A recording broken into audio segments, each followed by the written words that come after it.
Hi everyone, welcome to week 10 of practicing Stoicism.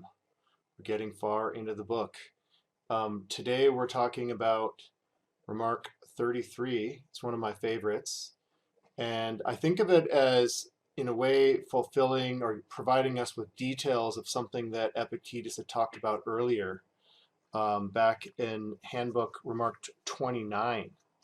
If you go back to that, you'll remember that he made a comparison there between some of the difficulties associated with practicing philosophy, trying to live a life of a philosopher, a philosophy student, trying to fulfill, trying to be that kind of a person, that role. What is that like? And remember, he compared that to some of the difficulties that you might undergo if you were training to be an Olympic athlete, right? And what he said was, I'll just remind you a little of what he said. He said, if you're going to do that, you must train. You must keep a strict diet. You have to submit to a regular exercise regime each day, summer or winter. Drink no cold water and no wine except at appropriate times. In other words, you have to surrender yourself to the trainer just as you would to your doctor. And I think it's worth keeping that in mind because obviously, if you're talking about a trainer, then you are the athlete. If you're talking about a doctor, then you are the patient. And remember, Epictetus continued in that earlier remark, just talking about some of the difficulties that would be involved with being a philosopher, with trying to live your life philosophically, if you want to put it that way, right? He said, among other things, you don't suppose, he says, you can go in for philosophy and eat and drink just as you do now, or get angry and irritated in the same way. You're going to have to go without sleep sometimes. You're going to have to work really hard, stay away sometimes from friends and family, be disrespected by people, including people who are younger and less experienced than you, get mocked maybe by people in the street, and come off worse in rank at the office or the courtroom, everywhere, basically, he says. So those are some of the costs, some of the difficulties. And remember, the reason why people are willing to put up with this, in part, is because what do they get in exchange? Well, they get a life of calm, freedom, tranquility. And now we know from some of the things we were talking about recently that, of course, that's not the main reason that philosophers do what they do. I mean, they're leading the kind of life that they lead because they think it's the right sort of life, right? The virtuous life is the best life, the appropriate life, the life you ought to do for its own sake.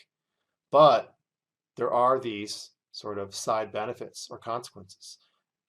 Leading that kind of life, while difficult, will also lead to a kind of calm, to freedom, to tranquility. Now, the remark that we're looking at today, I think of as kind of filling in some of the details of that training regimen. What will it be like? What will it involve?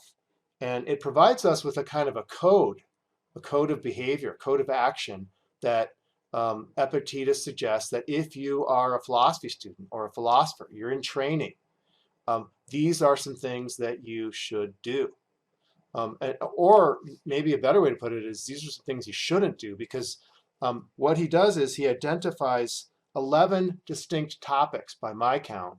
And in each case, what he's frequently doing is telling you some of the ways that you should restrict your behavior, restrict your actions, limit what you do, limit your involvement, limit how you go in for things or whether you go in for them at all.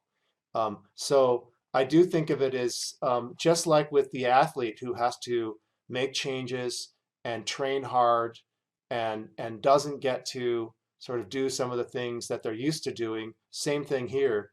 In each case, topic by topic, Epictetus is going to suggest, hey, while you are in training, while you're somebody making progress, while you're a patient, right, if you like, being treated by a doctor, these are some of the things that he suggests that you try doing. Okay, there are 11 topics, like I said. Let me just briefly mention them to you, and then I'll say a little bit more about each one. Um, Topic 1, conversation. Topic 2, laughter. Topic 3, oath taking. Topic 4, dinner parties. Topic 5, the body. Topic 6, sex. Topic 7, insults. Topic 8, public competitive events. Topic 9, public lectures. Topic 10, meeting with powerful people. And lastly, topic 11, self-presentation, how you are when you're around others. And that topic also circles back, I think, to some of the things that had earlier been raised, especially in topics 1 and 2, and maybe 4 and 6. Okay, so let's look at those topics individually and just see what Epictetus has to say. The first one is conversation. And initially what he recommends is don't talk a whole lot, right? So limit your conversation. He says, stay mainly silent or to a minimum. You know, if you're, in some cases, right, you may need to talk, especially if you're just, you don't want to be antisocial. But he says in that case, try not to talk about the common things. At the time when he was writing, those common topics would be things like gladiators, horse races, athletes, food or drink. Above all, he says, try not to talk critically about other people. Don't gossip, right? That's what we often do. Don't gossip. Don't talk critically, flatteringly, or judgmentally about people, right? And in sort of restricting how often you talk and what you talk about, he says you may be able to, in some cases, guide the conversation of your friends. But if you find that you're among strangers, or especially among the uneducated, those who are not trying to live philosophical lives, he says, for the most part, just stay quiet, stay silent. Okay? All right, topic number 2. Don't laugh much or often, he says. Keep it down.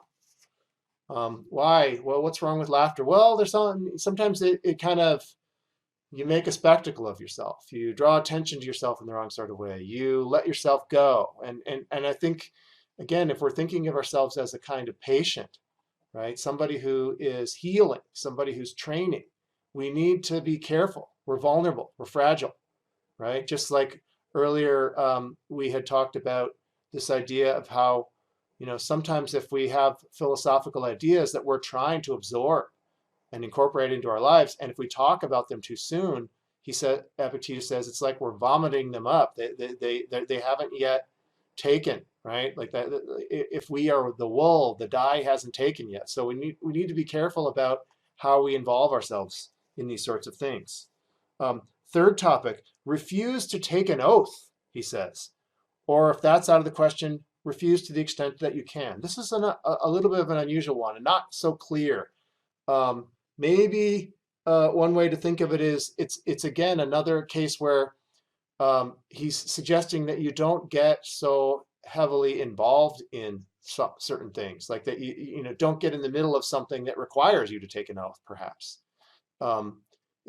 You're sort of seeking out cases where you might be engaging in conflicts. So just hold off on that if you can, right? Obviously, there are going to be some cases where you have to take an oath, and then you will. Topic 4, dinner parties. He says, excuse yourself from attending dinner parties given by people outside your circle. So like, it's not saying never have a dinner party or never hang out with people and eat food, but that be careful about who you dine with, right? Partly because he says the people that you hang around, that you spend time with, well, they tend to have an influence on us, an impact. So if you're hanging around somebody who's crude, even if you can see that they're crude and you don't approve of it, their crudeness will rub off a little on you, he says, right? Even if you're an especially sensitive or refined person, you can't but help it. So given that we're sort of in this healing condition, we need to just be careful who we associate with. All right, topic 5, and this is one of the ones that maybe especially has to do with how you relate to yourself, right? Because this code, Epictetus says, is something that you should, at the beginning of the remark, he says, it's something that you should draw up and identify for yourself something that you're going to stick to, whether you are by yourself or in company. Now, most of the things he says seem to address more what to do when in company. But this remark, number 5, is something that, yeah, is more just focused on you and in particular the body, right? In things to do with the body, he says, and by that he means things like food, drink, clothes, housing, even servants. So he's talking about some people who are well off. He says, take only what you need, right? It's a very kind of Thoreauvian point. Or you could, since it came first, you could say Thoreau is making a Stoic point. Um, take only what you need, cut out everything else, right? Things that are for show or luxury, no. So there's a kind of restrict or limit the things for connected to the body, right? Lead a simpler life, not a flashy life. Again, that's part of the training that you're undergoing. All right, how about number 6? Sex. Interestingly, he doesn't forbid sex, but what he does suggest is that you abstain as far as possible before marriage. Interesting. Maybe not something you would agree with, but it's something that he's suggesting that you consider, right? He also says, don't do what is socially unacceptable if you do end up having sex, right? So he means something like, it can be a need, maybe like food or drink, but it shouldn't be flashy, perhaps, or luxurious. Like it should just be sort of a part of the daily rhythm of your life. But at the same time, he says, look, not everyone's going to relate to sex the way that you do. It's not part of your job or task to criticize other people or to draw attention to yourself. If you're somebody who abstains, to sort of make a big to-do about that. No, this is just you. It's about you. So just kind of keep it to yourself. Keep it on the low down. Keep it quiet if you like. Okay, how about topic 7, insults. And we've seen before that the Stoics, their initial analysis of an insult is that it won't work, right? Unless the one being insulted endorses the idea that they've been harmed, right? If they don't have the opinion they've been harmed, then the insult will kind of die on the vine. But here, this is the case. What Epictetus suggests is one of the remedies that Farnsworth talks about, where you might try humor, he suggests, right? So in this case, he says, if you're told that somebody's talking badly of you, right? They're really running you down, saying nasty things about you, what have you, don't defend yourself, he says, against the story. Okay, so in one way, like, yeah, we're just not gonna engage. But he recommends that you reply in this way. Obviously, that person didn't know my other faults, or they would have mentioned them as well. So there's a kind of sort of self-deprecating humor. Like you sort of, you don't take yourself so seriously that if somebody's talking about you, whether rightly or wrongly, right, you're not too concerned about it. Obviously, for the Stoics, if what they're saying, if a person is identifying an actual fault that you have, well, then you feel happy or grateful because you're trying to improve yourself. And if they haven't, well, they're making a mistake, and that's their problem, not your problem, right? But in this case, I like it because there is a light sort of humorous touch to the way that the person is responding. Like that they're sort of comfortable enough in their skin. They know that they're flawed themselves. They're more aware of their flaws than any other person, so they can handle it, right? They have a kind of security in themselves, which I think is nice. Okay, topic 8. And this is what he's talking about are public games.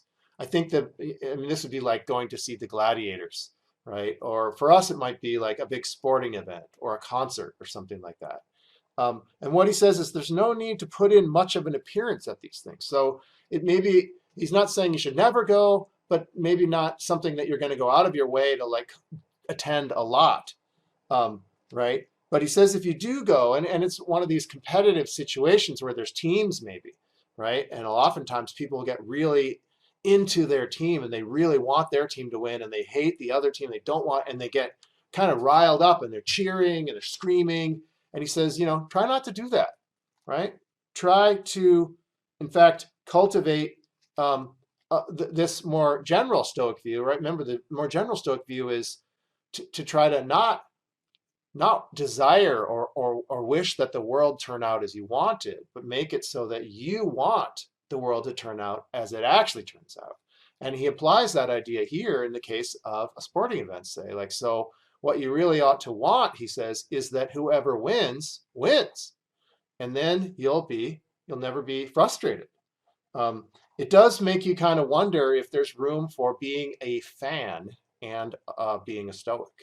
I'm not sure. I mean, being a fan, you'd be rooting for your team, and that would be among the indifferents. But of course, you'd have a preference. You'd prefer your team to win rather than the other team, and maybe he would allow for that. I mean, what he really wants to stress is that you not get strongly involved, right? You don't so you don't want to be emotionally so sort of invested that the outcome determines whether or not you remain happy as a person, right?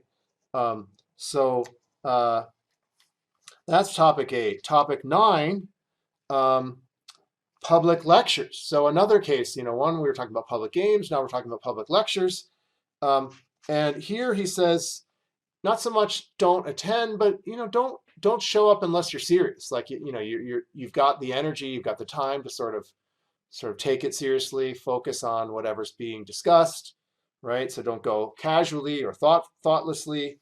And also he says, make sure that you behave decently and seriously while you're there and try not to cause offense. Okay, so you're trying to sort of maintain a certain decorum. And yeah, you might go to these things, but do it in the right sort of way. Okay, topic 10, meeting with powerful people. And this is, I think we were talking about this the other day, but he says, whenever you're going to meet anyone, especially somebody thought to be important, ask yourself ahead of time, what would Socrates or Zeno have done in this case, right? So I think I was saying in class, I'd like to have a bumper sticker. What would Socrates do, right? And the idea is this is part of your preparatory activity. If you do that before you encounter this person and you've kind of gotten clear in your own mind, well, how would Socrates comport himself? How would he interact with such a person? Would he be afraid? Probably not. Would he be polite? Yes. Would he be curious or intellectually able and willing to have a conversation with this person? Yeah. So if you kind of go in with that sort of outlook, then maybe that will remove a little of the glow or the awe that this powerful person might otherwise hold for you, right? Epictetus also recommends that you think about how things might not go as you would like, right? I mean, imagine, he says, that the person won't be home, right? Or that they won't welcome, maybe the person at the door won't let you in, or the door will get slammed in your face, right? These are things that could happen. You could be ignored by the person, what have you. Those are certainly possibilities, right? And in some cases, you might even conclude, hey, I'd rather not go. But he says, if it's something that you conclude, hey, you do need to go, then just accept it and go and know that some of these things might happen, because that's what happens in these sorts of cases, right?